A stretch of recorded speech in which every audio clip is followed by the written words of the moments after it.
Hello everyone, welcome to my channel Grammarix. তো friends, আজ তোমাদের জন্য একটি ইউনিক শর্ট স্টোরি এনেছি। এই স্টোরির মাধ্যমে আমরা ইংরেজি রিডিং কিভাবে করতে হয়, তার থেকে কিভাবে বাংলা মানে করতে হয়, পাশাপাশি কিছু বেসিক গ্রামাটিক্যাল কনসেপ্ট জেনে নেব। তো তোমরা যারা ইংরেজিতে দুর্বল, ভিডিওটি অবশ্যই স্কিপ না করে দেখতে থাকো। আশা করি তাড়াতাড়ি ইংরেজি রিডিং পড়ার সমস্যা ঠিক হয়ে যাবে। তো চলো আমরা গল্পের টাইটেলটি দেখে নিই। The washerman. ওয়াশারম্যান মানে ধোপা, যারা কাপড় কাচে। অ্যাপোস্ট্রফি এস দেখো, ধোপার। সিলি, সিলি মানে নির্বোধ বা বোকা। ডাঙ্কি, ডাঙ্কি মানে গাধা। তাহলে ধোপার, বোকা, গাধা, এই হচ্ছে আমাদের গল্পের টাইটেল। দেখো গল্পে কি বলছে। ওয়ান্স, ওয়ান্স মানে একদা। দেয়ার, আচ্ছা এই দেয়ারের অর্থ কিন্তু এখানে আমরা করব না, কারণ এটা ইন্ট্রোডাক্টরি দেয়ার, বাক্যকে শুধুমাত্র শুরু করার জন্য ব্যবহার করা হয়েছে। তাহলে দেয়ার ওয়াজ, ওয়াজ মানে ছিল। আ ওয়াশারম্যান, ওয়াশারম্যান মানে একজন ধোবা। হু, যার। হ্যাড, হ্যাড মানে ছিল। আ ডগ একটি কুকুর। অ্যান্ড আ ডাঙ্কি একটি গাধা। তাহলে এক ধোবা ছিল, তার একটি কুকুর এবং একটি গাধা ছিল।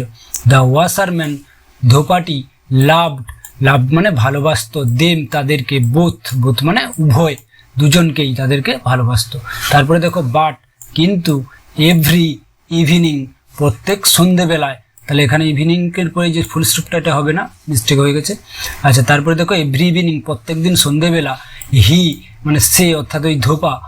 উড প্লে, উড প্লে মানে খেলতো। আচ্ছা উড হচ্ছে একটি মোডাল ভার্ব।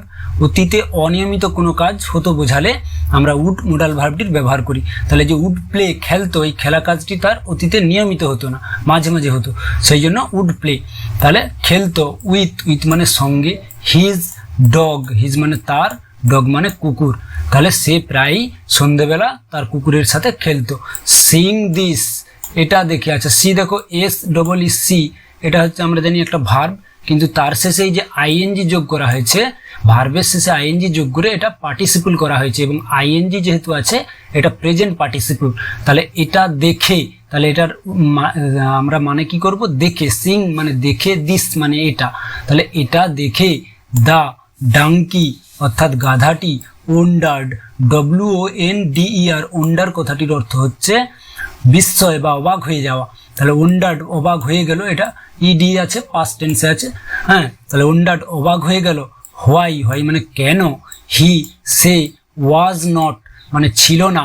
হিজ তার, মাস্টার্স, মাস্টার্স মানে প্রভু বা মনিব। ফেভারিট মানে প্রিয়, ফেভারিট কথাটি অর্থ হচ্ছে কি প্রিয়। তাহলে সে অবাক হয়ে গেল যে কেন সে তার প্রভুর প্রিয় নয়। ইভেন দো, ইভেন মানে এমনকি, দো মানে যদিও, এমনকি যদিও। হি সে ক্যারিড, হ্যাঁ ক্যারিড হচ্ছে ক্যারি ভার্বের সেকেন্ড ফর্ম ক্যারিড। ক্যারিড স্পেলিংটা দেখো, CARRY, ক্যারি, ক্যারি মানে বহন করা কোনো কিছু। আচ্ছা এখানে আই কোথা থেকে তাহলে এলো, আচ্ছা এই কনসেপ্টটা জেনে রাখো। এখানে দেখো যে সমস্ত ভার্বের শেষে ওয়াই থাকবে এবং তার আগে যদি কনসোনেন্ট থাকে, এখানে দেখো ওয়াই এবং তার আগে কনসোনেন্ট কি রয়েছে, আর। তাহলে এইরকম থাকলে সেই ওয়াইটাকে আমরা সরাসরি ইডি করতে পারবো না, সেই ভার্বটাকে কি করব, আই করে, অর্থাৎ ওয়াইটিকে আই করে ইডি দেবো। হ্যাঁ, তাহলে হি ক্যারিড সে বইতো। হিউজ, হিউজ মানে বিশাল। লোডস, লোডস মানে বোঝা। কোথায় না, অন, অন মানে উপরে। হিজ ব্যাক তার পিঠে, ব্যাক মানে পিঠে। তাহলে সে এমনকি তার পিঠে করে ভারী বা বিশাল বোঝা বইতো। ওয়ান ডে একদিন। দ্য ডাঙ্কি গাধাটি। অবজার্ভ, OBACRV, অবজার্ভ কথাটির অর্থ হচ্ছে কোনো কিছু লক্ষ্য করা বা পর্যবেক্ষণ করা। যেহেতু পাস্ট টেন্সে আছে, ভার্বের সেকেন্ড ফর্মে, সেই জন্য ইডি দেওয়া হয়েছে অবজার্ভ। তাহলে লক্ষ্য করলো দ্য ডগ, কাকে না কুকুরটিকে। কি লক্ষ্য করলো দেখো, হোয়েন যখন। দ্য মাস্টার, মাস্টার মানে তার মনিব। কেম, কেম হচ্ছে কাম ভার্বের ফার্স্ট ফর্ম, COME কাম, কাম থেকে হয়েছে কেম। তাহলে কাম থেকে কেম হয়েছে। হ্যাঁ, তাহলে কেম ব্যাক ফিরে আসতো, ব্যাক মানে ফিরে আসা। ফ্রম ওয়ার্ক, ফ্রম মানে থেকে, কোথা থেকে, ওয়ার্ক মানে কাজ থেকে। তাহলে যখন তার মুনিব কাজ থেকে ফিরে আসতো। দ্য ডগ কুকুরটি। র্যান, র্যান হচ্ছে রান ভার্বের সেকেন্ড ফর্ম। রান মানে তোমরা জানো দৌড়ানো, তাহলে র্যান মানে দৌড়ে যেত। কোথায়, টুয়ার্ডস, টুয়ার্ডস মানে কোনো কিছুর দিকে।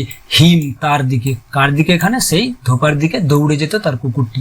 দেন, দেন মানে তারপর। হি সে অর্থাৎ কুকুরটি। বার্কড, BARK, বার্ক মানে কুকুরের ডাক, ঘেউ ঘেউ ডাককে আমরা ইংরেজিতে বার্ক বলি। তাহলে যেহেতু পাস্ট টেন্সে আছে সেই জন্য ইডি দেওয়া হয়েছে। তাহলে বার্ক ঘেউ ঘেউ করে ডাকতো। অ্যান্ড এবং ওয়েগড, দেখো WAG, ওয়েগ কথাটির অর্থ হচ্ছে নাড়ানো। আচ্ছা, এখানে দেখো ডবল জি করে ইডি করে দেওয়া হয়েছে। তাহলে এই কনসেপ্টটি মনে রাখো, যে সমস্ত ওয়ার্ডের শেষে কনসোনেন্ট থাকবে এবং তার আগে একটি ভাওয়েল থাকবে। তাহলে এখানে জি দেখো কনসোনেন্ট এবং তার আগে ভাওয়েল দেখো এ একটি কনসোনেন্ট আছে। তাহলে সেই সমস্ত ওয়ার্ডকে আমরা যদি ইডি যোগ করতে চাই বা আইএনজিও কোনো সময় করা হয়, তাহলে সেই শেষের কনসোনেন্টটিকে কি করতে হয়, ডবল করে নিতে হয়। দেখো এখানে জিটাকে ডবল করে ইডি দেওয়া হয়েছে। তাহলে ওয়েগড মানে নাড়তো, হিজ তার, টেইল মানে লেজ, তাহলে কুকুরটি ঘেউ ঘেউ করে ডাকতো এবং তার লেজ নাড়তো। তারপরে দেখো দ্য মাস্টার অর্থাৎ মনিব ফ্যাটেড, ফ্যাট মানে কোনো কিছু চাপড়ানো। আচ্ছা, এখানেও এই ওয়েগডের দেখো এখানেও টিটাকে ডবল করা হয়েছে। তাহলে এখানেও এই ওয়েগডের যে কনসেপ্টটা বললাম ডবল কেন করা হয়, এখানেও সেই একই কনসেপ্ট ইউজ করা হয়েছে। তাহলে পেটেড মানে চাপড়ালো, হিম তাকে, লাভিংলি মানে স্নেহের সাথে বা ভালোবেসে। তারপরে দেখো দ্য ডাঙ্কি গাধাটি ডিসাইডেড, তাহলে ডিসাইড ডিসাইড কথাটির অর্থ হচ্ছে কোনো কিছু স্থির করা, ঠিক করা। যেহেতু এটা পাস্ট ফর্মে আছে সেই জন্য ভার্বের সেকেন্ড ফর্মে আছে সেই জন্য এটা ডি দেওয়া হয়েছে। তাহলে ডিসাইডেড গাধাটি কি করলো, ঠিক করলো। টু ডু করতে, দ্য সেম মানে একই জিনিস। টু গেট মানে পেতে। আচ্ছা, এখানে একটা জিনিস দেখো, এইখানে এই সেন্টেন্সটিতে ডিসাইডেড কিন্তু মূল ভার্ব, তা সত্ত্বেও এখানে দুটো ভার্ব আছে। দেখো ডু একটা ভার্ব এবং গেট একটা ভার্ব। তাহলে এটা কিন্তু মূল ভার্ব নয়, এটা ইনফাইনাইট ভার্ব, যেটা বাংলায় আমরা অসমাপিকা ক্রিয়া বলি। যে সমস্ত ভার্বের কাজ শেষ হয়নি, তাহলে সেগুলো আমরা বাংলায় কিভাবে ট্রান্সলেশন করব।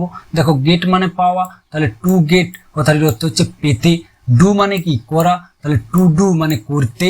তাহলে সেগুলো ট্রান্সলেট করতে হলে ইনফাইনাইট ভার্ব বা অসমাপিকা ক্রিয়াগুলো আমরা কি করব, ভার্বের শেষে অর্থাৎ ক্রিয়াপদের শেষে তে যোগ করে নেব। বোঝা গেল কনসেপ্টটা। তাহলে টু ডু, টু গেট মানে পেতে, হি না হিজ মাস্টার্স তার প্রভুর, অ্যাপোস্ট্রফি এস দেখো তার প্রভুর, লাভ মানে ভালোবাসা বা স্নেহ। তারপরে বলছে দেখো নেক্সট ডে, নেক্সট মানে পরের, ডে মানে দিন, পরের দিন। হোয়েন মানে যখন। দ্য মাস্টার মানে তার প্রভু বা মনিব। কেম ব্যাক মানে ফিরে এলো। ফ্রম ওয়ার্ক কাজ থেকে। দ্য ডাঙ্কি গাধাটি র্যান মানে দৌড়ে গেল, আগেই বলেছি র্যান কিসে না টুয়ার্ডস মানে দিকে, টুয়ার্ডস হিম তার দিকে দৌড়ে গেল। তাহলে সেম সেই কুকুরটির মতো তার দিকে দৌড়ে গেল। দ্য মাস্টার মানে তার মনিব। গট স্কেয়ার্ড কথাটির অর্থ হচ্ছে ভয় পেয়ে যাওয়া, শঙ্কিত হয়ে যাওয়া, ভীত হয়ে গেল। তাহলে এখানে গেট মানে আমরা জানি কি জিটি, গেট কথাটির অর্থ হচ্ছে পাওয়া কোনো কিছু, কিন্তু এখানে স্কেয়ার্ডের সঙ্গে ব্যবহার করা হয়েছে। এর অর্থটা, এই সেন্টেন্সের অর্থটা আমরা এইভাবে করব যে তার মনিব ভয় পেয়ে গেল। স্কেয়ার্ড মানে ভয় পাওয়া, গট মানে পেয়ে গেল।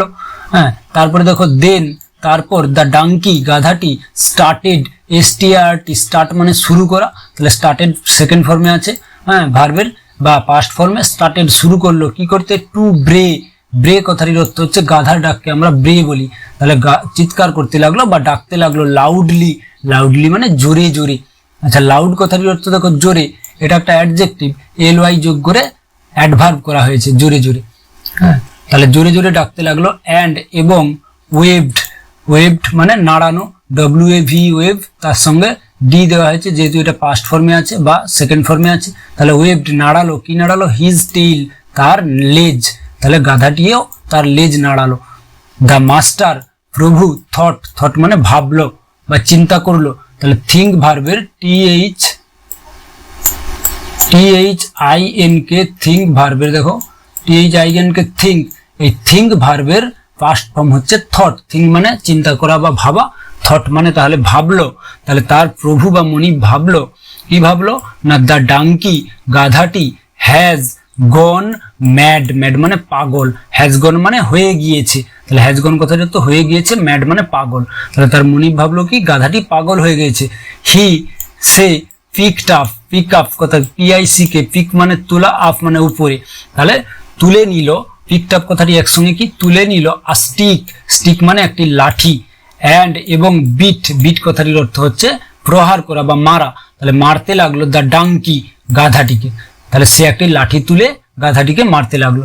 লেটার মানে পরে, আচ্ছা, লেটার আর LETTR লেটার, এগুলো স্পেলিংগুলো ঠিক কিছুটা একই রকম। তোমরা প্রথম যারা রিডিং করবে তাহলে তারা মনে রাখবে LETTR লেটার মানে চিঠি, আর লেটার মানে পরে।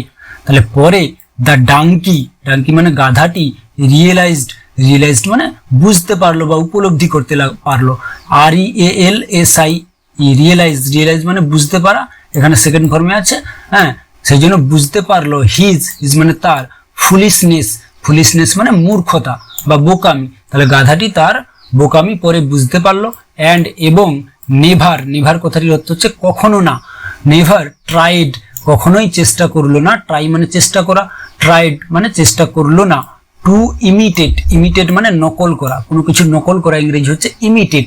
তাহলে নকল করতে দ্য ডগ, কাকে না কুকুরটিকে, এগেন মানে আবার বা পুনরায়। তাহলে গাধাটি তার পরে তার মূর্খতা বুঝতে পারলো এবং সে আর কখনোই এই কুকুরটিকে অনুকরণ করা বা নকল করার চেষ্টা করেনি।